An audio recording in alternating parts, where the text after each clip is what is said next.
سلامونه وخت په خیر هیله ده روغ او جوړ به اوسئ. زه غیرت بهیر یم او د جی بهیر یوټیوب چینل له لارې تاسو ته د انګلیسي ژبې د ځانګړي کورس په دېرشم کلاس کې حاضر شوی یم.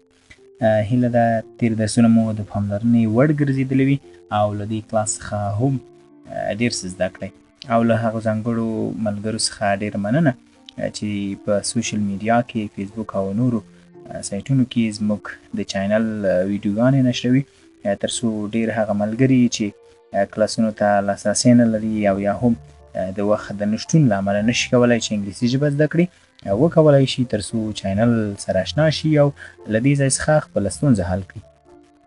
راځو خپل درس ته. زموږ دا درس هم د تېرو درسونو په څېر 4 برخې لري. لومړۍ برخه د ګرامر، دویمه برخه د ورډز یا کلمې، دریمه برخه ایکسپریشنز اند سنټنسز اصطلاحات او جملې او څلورمه برخه 1 question 3 پوښتنې دي. 3 questions درې پوښتنې دي. نو لومړی به هم راځو د ګرامر برخې ته او د ګرامر په تېر درس کې موږ parts of speech د کلام اجزاو باندې کار کړی و او په هغې کې مو یوازې noun لوستی و. نن هم راځو ورپسې برخو ته. نن راځو نومځرو ته. صحیح ده؟ نومځري او یا هم ضمیر. په پښتو کې ورته نومځری وایي او په فارسي او عربي کې ورته ضمیر وایي. pronoun. صحیح ده؟ Pronoun is a word which is used instead of noun and prevents its repetition. Pronoun is a word which is used instead of noun and prevents its repetition. ضمیر یا نومځری هغه کلمه ده چې د نوم پر ځای کارول کیږي او د تکرار څخه یې مخنیوی کوي. صحیح ده؟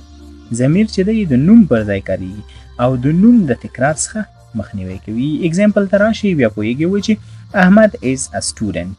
احمد is a student. احمد یو زده کوونکی دی. صحیح ده که نه؟ احمد چې دی نوم شو، ناون شو. او بیا وایو چې and he studies hard. and he studies hard. نو ګورئ دلته دا هی کلمه چې ده دا ضمیر دی، نومځری دی. د چا پر ځای وکارول شو؟ د احمد پر ځای وکارول شو. صحیح ده؟ د احمد پر ځای وکارول شو او د احمد د تکرار مخنیوی وکړو. صحیح ده؟ موږ وایو چې هی ضمیر دی. وایو چې ضمیر هغه کلمه ده چې د نوم پر ځای کاریږي. نو ګورئ احمد یو نوم و، د دې په ځای موږ هی وکاروو. صحیح ده؟ او دویمه برخه کې راځي او د تکرار مخنیوی کوي. نو ګورئ احمد بیا موږ دلته تکرار نه کړ. داسې مو ونه ویل چې احمد is a student and احمد studies hard. صحیح ده؟ د دې په ځای موږ څه وکړل؟ احمد is a student and he studies hard. نو ګورئ هیم وکاروو. صحیح ده؟ دا و پروناون.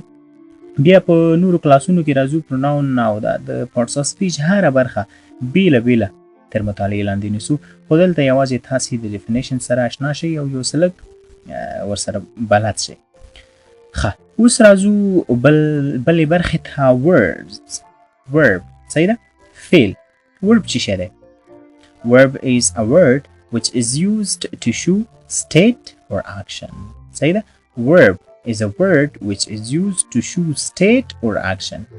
فعل هغه کلمه ده چې د یو حالت او یا عمل د ښودلو لپاره کارول کیږي. فعل هغه کلمه ده چې یو حالت یا عمل ښکاره کوي. صحیح ده؟ یا به موږ سره فعل حالت ښکاره کوي او یا به موږ سره عمل ښکاره کوي. دا دوه کارونه به فعل موږ سره کوي. صحیح ده؟ اگزامپل کې غوږ شي وایي چې احمد is a boy. احمد is a boy. احمد یو هلک دی. نو ګوره دې چې شی وښوده؟ سټیټ یې وښوده، حالت یې وښوده. احمد که نن هلک دی سبا به مثلا سړی شي. نو بیا به موږ وایو چې احمد was a boy. احمد یو هلک و. صحیح ده؟ اوس سپین ږیری دی، اوس سړی دی. نو دې موږ سره یو حالت وښوده. یا اوس مثلا زه وایم چې I am a student. زه یو زده کوونکی یم. نو کیدای شي څو کاله وروسته زه استاد شم. صحیح ده؟ نو بیا زه څه وایم؟ I was a teacher. I was a student. زه یو زده کوونکی وم. نو ګورئ دلته دا is یعنې to be verb چې دی دلته موږ سره وربونه دي، ورب دی که نه؟ دا موږ سره حالت ښایي، state ښایي. صحیح ده؟ بل ویو چې he plays football in the park. he plays football in the park. هغه په پارک کې د فوټبال لوبه کوي. صحیح ده؟ نو plays. صحیح ده؟ play موږ سره څه ښایي؟ عمل ښایي که نه؟ action ښایي. سر دې خلاص شو؟ نو موږ ویو چې فعل هغه کلمه ده چې په جملو کې موږ ته یا حالت او یا عمل ښکاره کوي. په لومړۍ جمله کې موږ ته سټیټ یا حالت ښکاره کړ او په دومه جمله کې موږ ته اکشن یا عمل وښود. صحیح ده؟ دا ورب له دې پسې راځو adjective ته. او د parts of speech په دې برخه کې لولو چې adjective یا صفت څه شی دی. صحیح ده. adjective په فارسی کې ورته صفت، پښتو کې ورته ستاینوم وایي. which adjective is a word which is used to modify a noun or pronoun. Adjective is a word which is used to modify a noun or pronoun. صفت هغه کلمه ده چې د یو نوم یا ضمیر څرنګوالی ښیي. یعنی صفت موږ ته یو نوم او یا هم ضمیر روښانه کوي. صحیح ده، څرنګوالی یې ښیي. دا مهمه نه ده چې لکه موږ اکثره داسې فکر کوو که نه په پښتو کې چې یو څوک د چا په اړه مثبتې خبرې وکړي، موږ یو صفت یې وکړو. صحیح ده. او که چېرته یې مثلا منفي نظر د هغه په اړه ولري، منفي نظر ښکاره کړي، نو بیا غیبت یې وکړو. خو په انګلیسي کې بیا صفت چې دی adjective، که هغه منفي وي که مثبت وي هغې ته موږ adjective وایو. صحیح ده. نو اوس مثلا وایي چې سمیم is a clever boy. سمیم is a clever boy. سمیم یو هوښیار هلک دی. نو clever صحیح ده. څه شی وکړو؟ سمیم نوم دی، ناون دی که نه، نو ناون یې راته modify کړ، ناون یې راته څرګند کړ چې دا ناون څنګه دی. ناون چې دی هوښیار دی، سمیم هوښیار هلک دی. سر مو خلاص شو؟ ښه، په بل اگزامپل کې راځي چې he is an intelligent teacher. he is an intelligent teacher. هغه یو لایقه استاد دی. هغه یو لایقه استاد دی. نو ګورې دلته دا intelligent چې دی دې موږ ته څه شی he ضمیر modify کړ. صحیح ده. کوم ضمیر راته modify کړ؟ د he ضمیر. سر مو خلاص شو؟ نو موږ وایو چې صفت ته هغه کلمه ده چې د یو نوم او یا هم ضمیر څرنګوالی موږ ته راښایي یا موږ ته هغه څرګندوي چې هغه په کوم ډول کوم حالات کې موقعیت لري. نو چې سمیم is a clever boy. سمیم یو هوښیار هلک دی. نو دلته صفت چې دی clever دی، سمیم noun دی، یعنی noun یې راته modify کړ. او په سیکنډ اگزامپل کې چې کله موږ وایو چې he is an intelligent teacher، نو دلته he ضمیر شو، intelligent adjective شو. نو adjective چې دی موږ ته ضمیر modify کړ، ضمیر څرنګوالی راته وښوده. صحیح ده. نو دې سره زموږ د ګرامر برخې درس هم دلته پای ته رسیږي.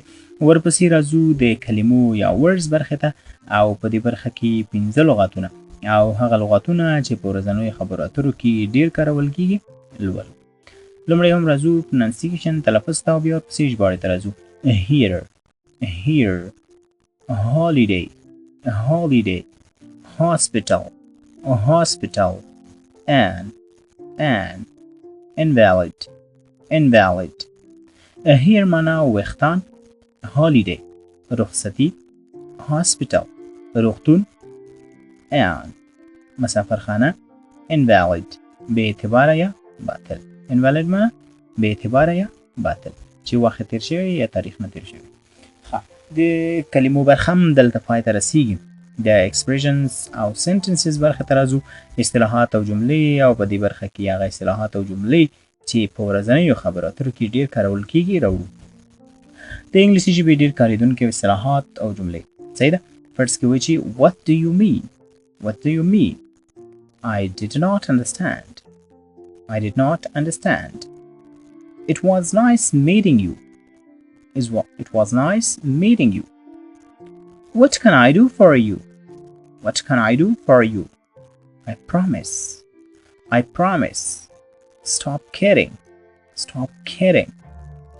What do you mean? ستا څه مطلب دی یا ستا مطلب څه دی؟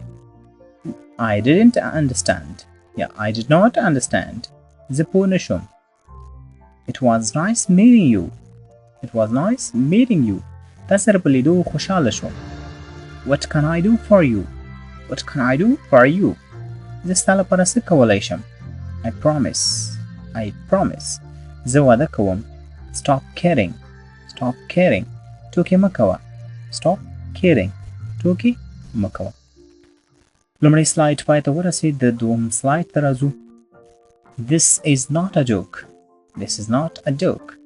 Please be seated. I'm on my way. Do you speak English? Do you speak Dari? It's my pleasure. This is not a joke. دا کومه ټوکه نه ده. Please be seated. د مهربانۍ له مخې کښېنئ، یعنې چوکۍ کې کښېنئ. I'm on my way. I am on my way. زه په لاره کې یم یعنی در روان یم. Do you speak English? Do you speak English? آیا ته انګلیسي خبرې کولی شي؟ Do you speak Dari? Do you speak Dari? آیا ته په دری خبرې کولی شي؟ It's my pleasure. It's my pleasure. دا زما خوښي ده یا دا زما د خوښۍ لامل کی. صحیح ده؟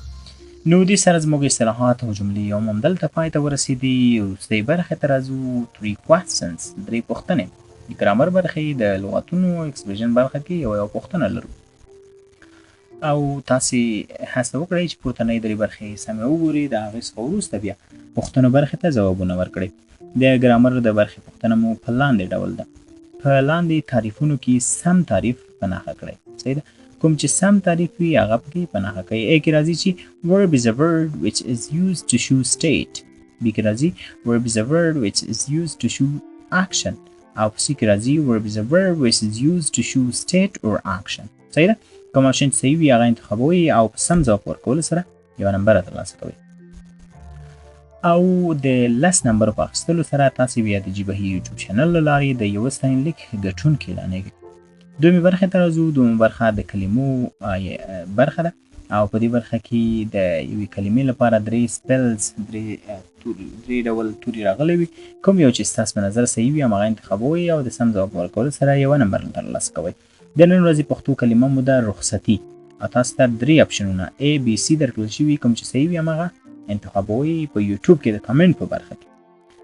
ښه، د دې سره د کلمو د برخې پوښتنه هم پای ته ورسېده. ورپسې وروستۍ برخې ته راځو او هغه هم د اصطلاحاتو د برخې پوښتنه ده او په جملو اصطلاحاتو برخې پوښتنه په لاندې ډول ده.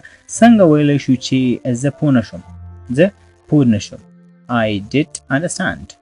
او په B کې راځي I not did understand. او په C کې راځي I did not understand. کوم چې صحیح وي هماغه انتخابوئ. په دې سره زموږ د نن ورځې درس هم همدلته پای ته رسیږي. له هغو ملګرو ډېره مننه چې په سوشل میډیا کې زموږ د ویډیوګانو لینکونه نشروي تر څو ډېر هغه ملګري چې کورسونو ته لاسرسی نه لري او یا هم د اقتصادي ستونزو له امله نشي کولی چې په کورسونو کې ګډون وکړي او یا هم کورونه یې له ښار څخه لرې وي هغه کولی شي چې زموږ د چینل څخه استفاده وکړي او انګلیسي ژبه زده کړي. له لیدو څخه مو نړۍ مننه. هیله ده ویډیو لایک د ملګرو سره شریک او چینل سبسکرایب کړئ. ښه وخت او ښې چارې ولرئ.